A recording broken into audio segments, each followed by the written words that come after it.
नमस्कार मित्रों, माघ मास महात्म अध्याय 4 हम आपके साथ शेयर कर रहे हैं।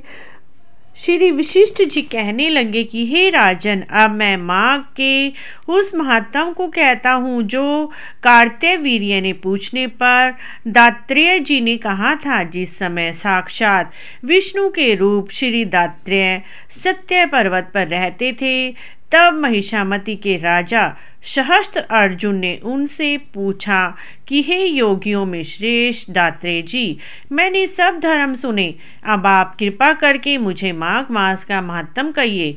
तब दात्रेय जी बोले, जो नारद जी से ब्रह्मा जी ने कहा था वही माघ महात्म मैं तुमसे कहता हूँ। इस कर्म भूमि भारत में जन्म लेकर जिसने माघ स्नान नहीं किया, उसका जन्म निष्फल है। भगवान की प्रसन्नता, पापों के नाश और स्वर्ग की प्राप्ति के लिए माघ स्नान अवश्य करना चाहिए। यदि यह पुष्ट व शुद्ध शरीर माघ स्नान के बिना ही रह जाए तो इसकी रक्षा के करने से क्या लाभ। जल में बुलबुले के समान, मक्खी जैसे तुच्छ जंतु के समान यह शरीर माघ स्नान के बिना मरण समान है। विष्णु भगवान की पूजा न करने वाला ब्राह्मण, बिना दक्षिणा के श्राद्ध, ब्राह्मण रहित शीत, आचार रहित कुल, ये सब नाश के बराबर हैं। गर्व से धर्म का, क्रोध से तप का, गुरुजनों की सेवा न करने से स्त्री तथा ब्रह्मचारी, बिना जली अग्नि से हवन, बिना साक्षी के मुक्ति का नाश हो जाता है। जीविका के लिए करने वाली कथा, अपने ही लिए बनाए हुए भोजन की क्रिया, शूद्र से भिक्षा लेकर किया हुआ यज्ञ तथा कंजूस का धन, यह सब नाश के कारण हैं। बिना अभ्यास और आलस वाली विद्या, असत्य वाणी, विरोध करने वाला राजा, जीविका के लिए तीर्थ यात्रा, जीविका के लिए व्रत, संदेह युक्त मंत्र का जाप, व्याग्र चित्र होकर जप करना, वेद न जानने वाले को दान देना, संसार में नास्तिक मत ग्रहण करना, श्रद्धा बिना धार्मिक क्रिया, यह सब व्यर्थ है।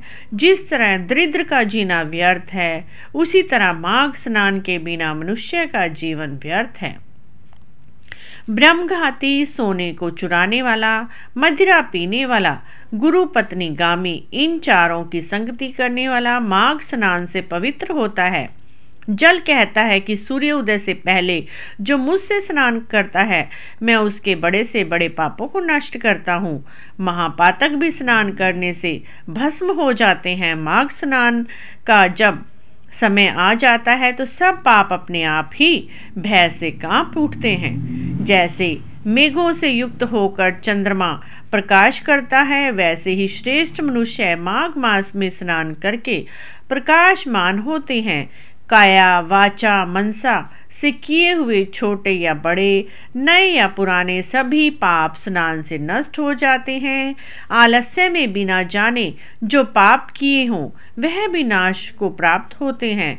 जिस तरह जन्म जन्मांतर के अभ्यास से आध्यात्मिक ज्ञान की प्राप्ति होती है, उसी तरह जन्मांतर अभ्यास से ही माघ स्नान मनुष्य की रुचि होती है। यह अपवित्रों को पवित्र करने वाला बड़ा तप और संसार रूपी कीचड़ को धोने की पवित्र वस्तु है। हे राजन, जो मनवांछित फल देने वाला माघ स्नान नहीं करते, वह सूर्य चंद्र के समान भोगों को कैसे भोग सकते हैं। इस प्रकार माघ मास महात्म चौथे अध्याय की जय। चौथा अध्याय संपूर्ण हुआ मित्रों। कल हम आपके लिए माघ महात्म 5वां अध्याय लेके आएंगे। अगर आपको यह अध्याय अच्छे लग रहे हैं तो ऐसी ही जानकारी के लिए आप हमारे चैनल को जरूर सब्सक्राइब करें। कमेंट बॉक्स में जय श्री कृष्ण अवश्य लिखें।